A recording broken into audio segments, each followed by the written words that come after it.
Good afternoon, everyone, and welcome to BuffSports Live. I'm Vinay Simlot. And I'm Jessica Periani. You know, Jessica, there was a lot happening this week in CU sports. We had a women's basketball team that beat a ranked opponent. The men's basketball team lost 2 in a row. The football team hired a new head coach. The ski team is out at the championships, and we had senior day for both teams. Wow. Okay, let's just start with the new coach. Okay, we'll do that. So, that news broke on Saturday when Ian Rappaport reported that Colorado had announced that Karl Dorrell will be the new head coach here in Colorado. And on Sunday, Rick George officially announced that Karl Dorrell would be the 27th head football coach for the Colorado Buffaloes. And Dorrell is going to get a significant pay bump from Mel Tucker. The athletic department has proposed a 5-year deal that's worth $18 million for Dorrell, and the assistant coaches pool, which you can see there, will also grow. But the Board of Regents still needs to approve that deal, and the meeting for that will be on Monday. This is not the first time Karl Dorrell, a coach, has coached here at CU. The 57-year-old was here twice early in his career. The first time in 1992 for 2 seasons, then he came back from 1995 to 1998 to be the offensive coordinator and wide receiver coach. In the mid-2000s, Dorrell made his way back out west as the head football coach of UCLA, where the Bruins went to a bowl each of his 5 seasons. And in 2005, he was named the Pac-12 Coach of the Year.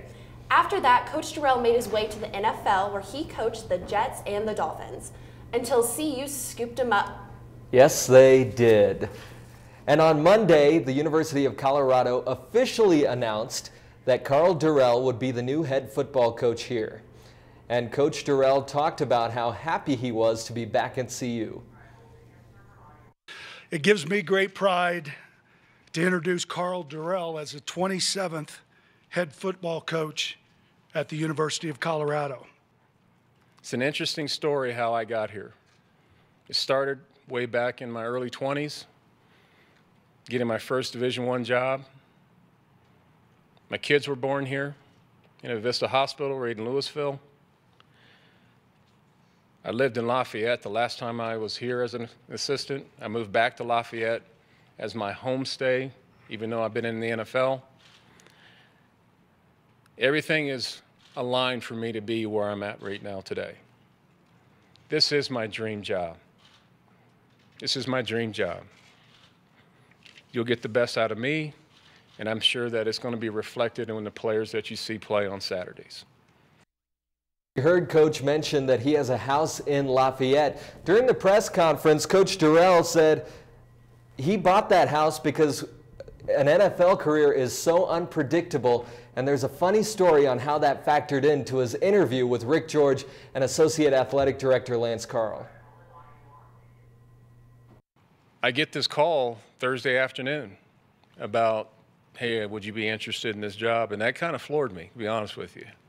It really surprised me. And I said, absolutely. Well, when can we talk? I said, well, it's not. I told Lance on the phone, I said, well, I'm actually flying back to Colorado tonight. You know, I'll be there, you know, Thursday night.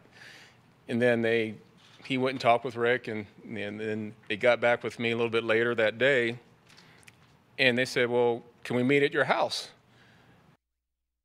And I guess that meeting at his house went well because he's now the head coach.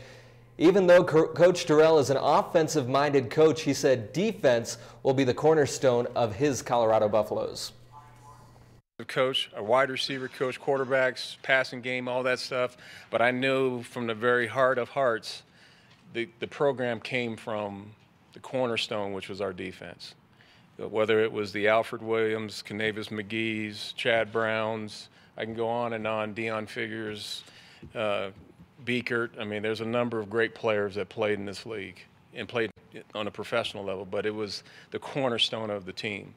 I still believe in that as an offensive coach, because if I have a great defense, they're turning the ball over and giving me more turns on offense.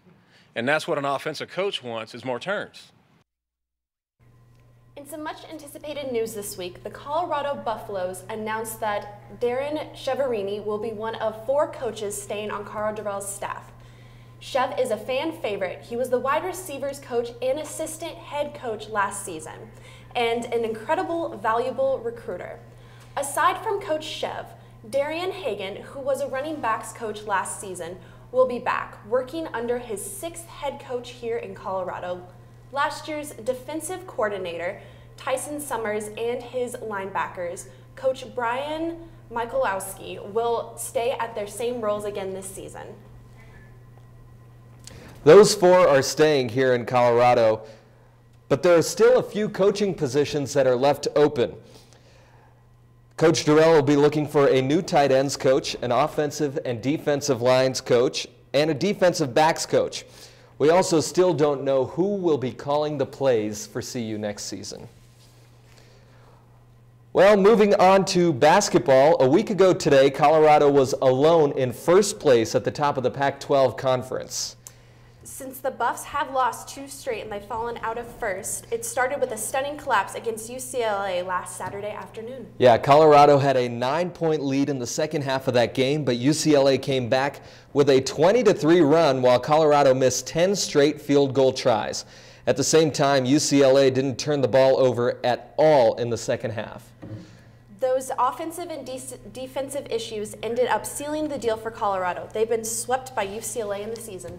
Yeah, not a good look. And last night against Cal wasn't any better. The Buffs started out slowly. They picked it up to take a 2-point lead with a little more than 8 minutes to go in the first half, but they couldn't hold on to the lead. Eventually, Cal stunned the Buffaloes 76-62. With that 2-game losing streak, Colorado has fallen to 14th in the Pac-12 standings. I'm sorry, 4th in the Pac-12 standings, behind Oregon, UCLA, and Arizona State. The seeding is important because the top 4 teams in the Pac-12 get a first-round bye in the Pac-12 tournament. Arizona, USC, and Stanford are all chomping at the bit to get one of those 4 spots.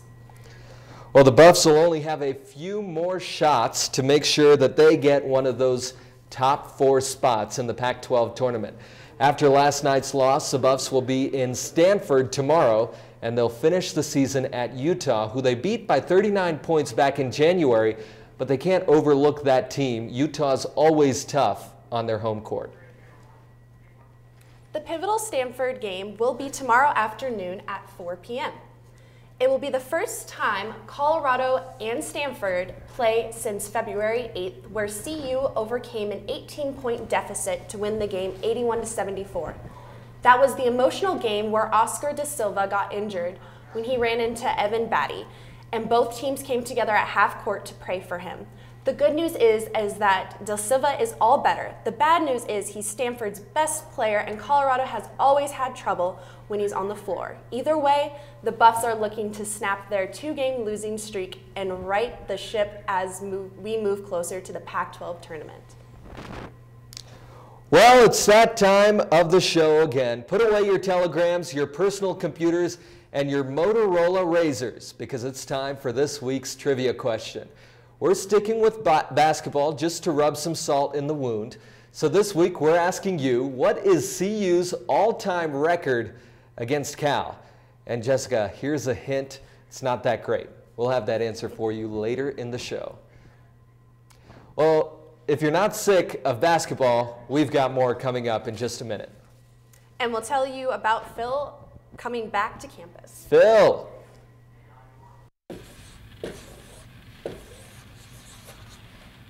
An artist, I'm not, but I am the voice of the Buffs, Mark Johnson, and you're watching BuffSports Live.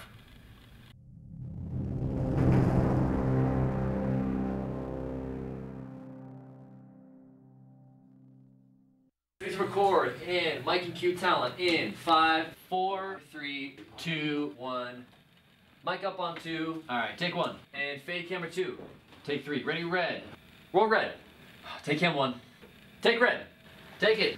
Come on, roll red. Let's go. All right. Hey, what are you doing? I'm just calling the show. There's no show.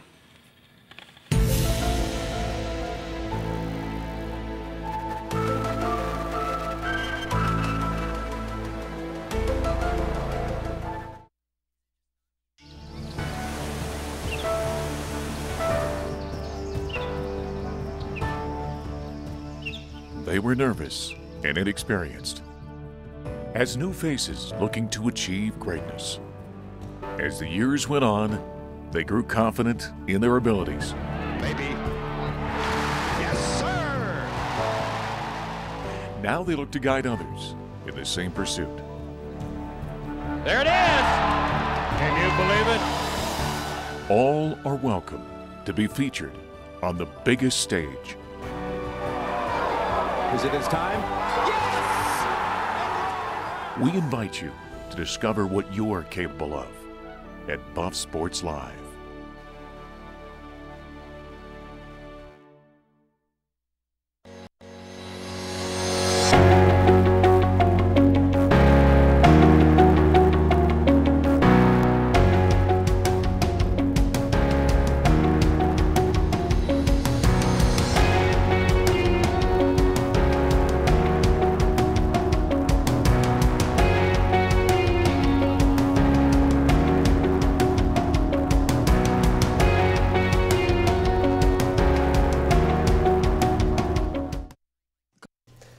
Well, there's some good news for the men's basketball team. Before that ugly loss against UCLA, the Buffs took some time to honor their two seniors, Shane Gatling and Lucas Seward. Gatling was a junior college transfer who only spent 3 seasons here in Boulder, although he says he wishes he could have been here for longer. And Lucas Seward, the Brazilian 7-footer who's been here all 4 years, and Tad Boyle talked about how difficult it was for Seward to come to the U.S. by himself as a high schooler to live out his dream of playing college basketball. Both of them will graduate in May. Congratulations to them. The women's basketball team has also had their senior day last weekend. Honoring the lone senior on the team, Quinsa Kelodo, the guard is the only player on the roster who played in the WNIT in 2017. This season, she started every single game for Colorado, averaging career highs in points and assists. Kelodo will also graduate in May with a degree in communications. Go CMCI. Well, pigs must be flying because it finally happened. The women's basketball team beat a good Pac-12 opponent. It was number 11, Arizona. Jalen Sherrod had 12 points, and Maya Hollingshed pulled down a career-high 13 rebounds. It's the first time the Buffs have beaten a top 11 team since 2015 when they upset number 8 Oregon State. Well, after the game, the players talked about Quinsa Kelodo as the inspiration behind their big win. Started off saying that we wanted to play everything that Q embodies, and I think we actually took that to heart, and we wanted to, get a win for her on her senior night, her being the lone senior as well. And we all love Quinsa. We love her effort, her defensive energy. She doesn't score 20 points, but she does some key things that keeps us in the games, and she's just a smart player. For these guys to do it, on senior night, for a senior that they really truly love, is really neat as well. Well, Jessica, there's one thing we love here at BSL more than a women's basketball win. Do you know what that is? What is that, Vinay? It is Phil Lindsay back on campus, and guess what? What? He was here again, and we're going to tell you about that right now. CU hosted their 3rd annual Inclusive Sports Summit on Wednesday, February 26th, boasting an impressive pair of keynote speakers like Denver Broncos running back and former Buff Philip Lindsay, and sports writer, reporter, and former women's basketball player Kate Fagan. The summit is an annual event held at CU to create dialogue about student-athlete culture, experiences, and obstacles they face during their collegiate careers. The summits are centered around the topics of race, culture, and disabilities. Lindsay kicked things off as the event's morning keynote speaker. He and other panelists drew from their experiences and challenges they faced in academics and while competing successfully in their respective sports. The speakers also addressed collegiate athletic policies and ways to best support student athletes in their collegiate careers. After Lindsay, Athletic Director Rick George and CU Sports Philosophy Instructor Alex Wolfroot debated the future of name, image, and likeness rights in collegiate sports. They discussed the positives and negatives of NIL rights for student athletes and the financial structures of CU, the Pac-12, and several other conferences.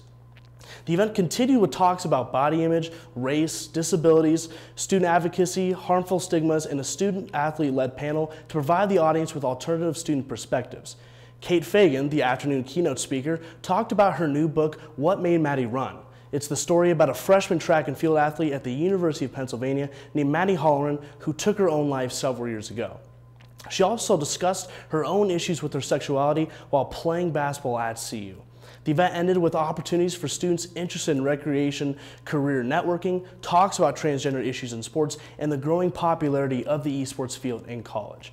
CU's third annual Inclusive Sports Summit was successful in providing a variety of student-athlete perspectives, education, and drew large crowds for every discussion. With this success, the university is already looking forward to next year's summit. Thank you. Well, after the break, we have some Ralphie news that we need to tell you about. It's big. Plus, all the football players are at the combine, so when we come back, we'll find out how they did. Yes.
The women's lacrosse team started their season last week, and it was very interesting. The ladies defeated Harvard last Friday 9-7 during their home opener. They then traveled to Ann Arbor, Michigan, but unfortunately last Sunday they were defeated 8-6. However, they will not get those ladies' spirits down as they get ready for the next game on March 6th at 2 p.m. where they will travel to Oregon. Well, there's been a big shakeup in the Ralphie world. We all remember last season when Ralphie 5 retired. Well, CU is in the process of finding a new Ralphie and now a new Ralphie coordinator. The longtime Ralphie coordinator John Graves announced on Twitter that he is stepping down. He's been in that position since 2015. The new Ralphie coordinator will be Taylor Stratton, who was Graves' number 2, and you'll see her in a second running with our friend Jack Stern last year. Meanwhile, we don't know who the new Ralphie will be yet, and she won't be running at the spring game in March. There are only a few people in the world who want to hear Roger Goodell's voice. Probably his wife, his kids, and a few Buffaloes looking to get drafted. 4 of them are at the NFL Combine. 3 of them participated yesterday. Laviska Shenault, the wide receiver who left Colorado early, he got 17 reps on the bench press. Tony Brown participated in a few more drills, the jumps, the shuttle runs, and the 3-cone drill. The 5th-year senior quarterback, Steven Montez, ran the fast 40-yard dash out for the Buffs, and the 3rd fastest of all the quarterbacks who ran yesterday, posting a 4.68 during Colorado's Pro Day. Yeah, we'll see if Laviska Shenault can improve his 40-yard dash time. But that's pretty cool that Steven Montez ran faster than anyone else as a quarterback. Remember, Mike McIntyre used to make fun of him for being fat. Yes. Well, anyway, when we come back, we will have something on BSL that we hope to never see again. Stay with us.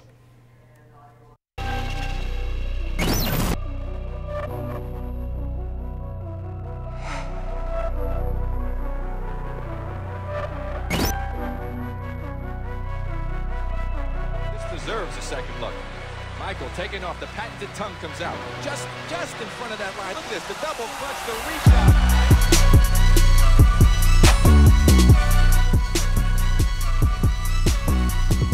Pass in left wing, looks behind him, wide open, right wing.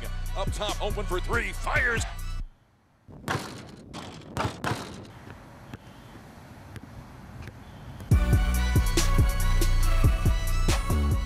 Really good basketball, Mark.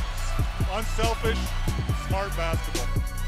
Open for 3, fires, nothing but nylon from downtown. Good ball move by Colorado. Hey Buffs fans, I'm Drew Tornquist and this is Rapid Fire. Usually I'm not allowed to be on camera, but today I think we'll make an exception. Anyway, there's a lot going on this weekend. So first, the ski team is at the RMISA Championships today in Bozeman, Montana. Then the women's basketball team, fresh off their top 15 win, plays UCLA tonight at 9 p.m. On Sunday, the men's basketball team has a big game against Stanford. I won't say it's a must-win, but it's pretty close. And also on Sunday, the women's basketball team plays their last regular season game against USC in Southern California. Well, that's enough of me on camera. I'm headed back to the control room. I've got a show to direct. Thank you, Drew. You looked good in there. And now it's time for the answer to our trivia question. Remember, we asked you, what is Colorado's record against Cal? And the answer is, drum roll please.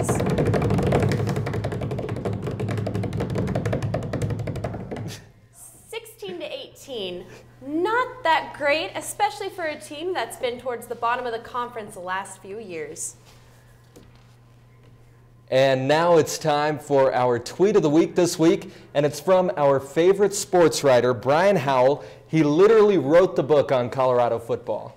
That is true. Last night after the Buffs lost to Cal, Brian tweeted the CU Buffs were 19-5 and number 16 in the country before midnight. Mel bolted town. They are 2-3 since, so I blame Mel. You know what, Vinay? I blame Mel too. Yeah, Brian's always right. I think stick with whatever he says. I blame Mel Tucker for everything. So if I did badly on a test, it's Mel's fault. If I forgot to turn in my homework, it's Mel's fault. Everything. If I didn't, if the script wasn't working on our TV show today, I'd blame Mel Tucker. If I didn't do a project, Mel Tucker. Yes, that's it. Well, anyway, it's time for us to Mel Tucker you all and leave.